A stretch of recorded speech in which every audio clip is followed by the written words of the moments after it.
Assalamualaikum warahmatullahi wabarakatuh. Perkenalkan, nama saya Dimas Setiawan dari kelas 11 4. Saya ingin melanjutkan pembuatan video tentang peradaban Mesir kuno. Baik, langsung saja kita mulai. Yang pertama itu adalah letak geografis dan kondisi alam. Peradaban Mesir kuno berkembang di lembah Sungai Nil di Afrika bagian timur laut.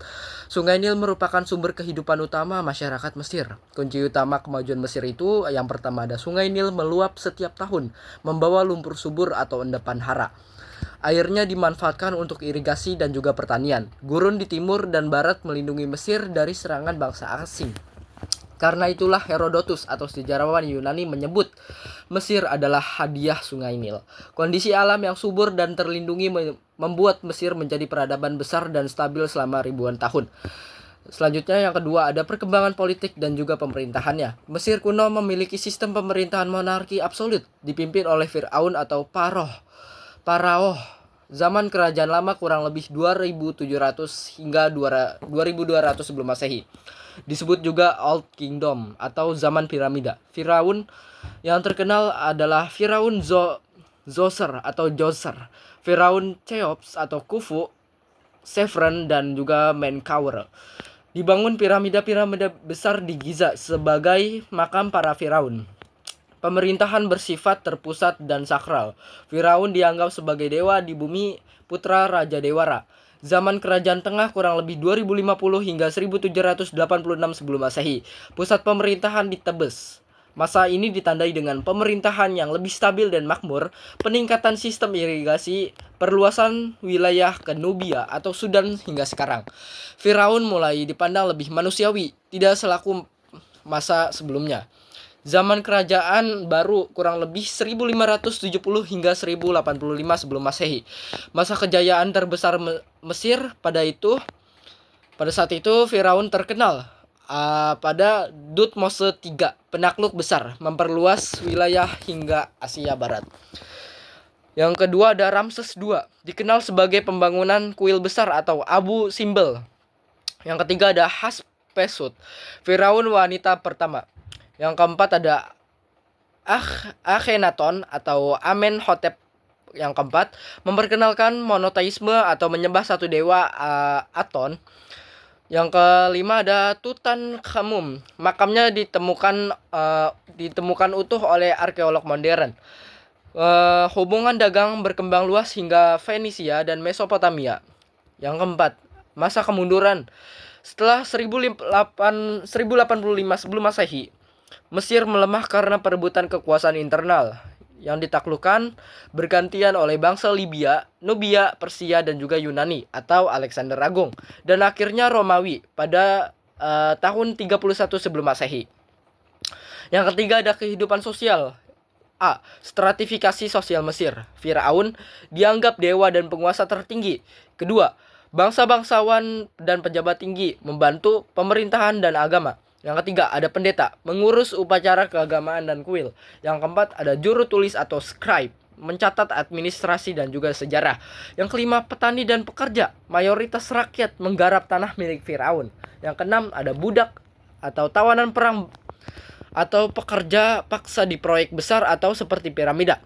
Masyarakat Mesir hidup teratur dan taat pada kepercayaan karena agama menjadi pusat kehidupan. Yang keempat ada kehidupan agama dan kepercayaan. Agama Mesir bersifat politeisme atau menyembah banyak dewa. Ciri khas utamanya itu kepercayaan akan kehidupan setelah mati. Kehidupan baka. Dewa-dewa utama Mesir. Ra atau dewa matahari, dewa tertinggi. Yang kedua ada Osiris, dewa kematian dan dunia bawah. Yang ketiga ada Isis, dewi kesetiaan dan istri Osiris. Yang keempat ada Horus, dewa langit, anak Osiris. Yang kelima ada Anubis, dewa dengan kepala serigala, penjaga kubur. B. Kehidupan setelah mati. Orang Mesir percaya bahwa jiwa atau seseorang akan hidup kembali bila tubuhnya awet. Karena itu mereka membuat mumi, membalsem mayat agar tidak membusuk. Kuburan dibuat megah seperti piramida, mastaba, dan makam batu atau Valley of the Kings. Upacara keagamaan dilakukan untuk menjaga keharmonisan antara manusia dan para dewa. Yang kelima, kehidupan ekonomi. Mesir dikenal sebagai masyarakat agraris, pertanian menjadi pusat ekonomi.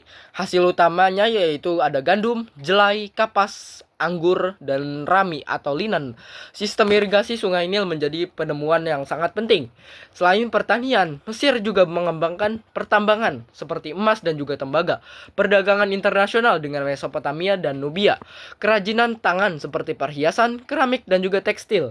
6. Kemajuan ilmu pengetahuan dan kebudayaan. Peradaban Mesir kuno sangat maju dalam berbagai bidang seperti A. Tulisan, mengembangkan hieroglif, yaitu tulisan bergambar yang rumit,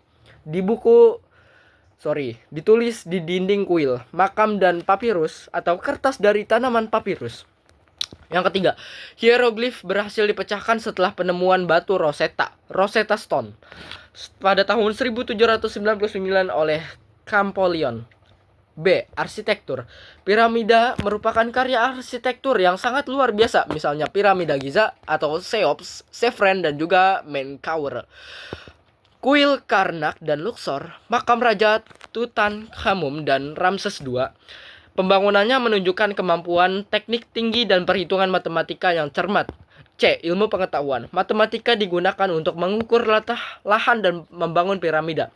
Astronomi membuat kalender 365 hari berdasarkan siklus Sungai Nil.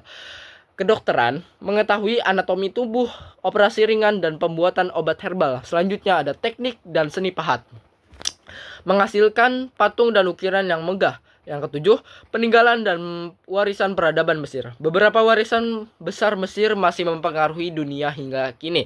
Piramida dan Sphinx di Giza, simbol keabadian dan kecerdasan arsitektur. Yang kedua ada hieroglif dan papirus, dasar tulisan dan dokumentasi awal.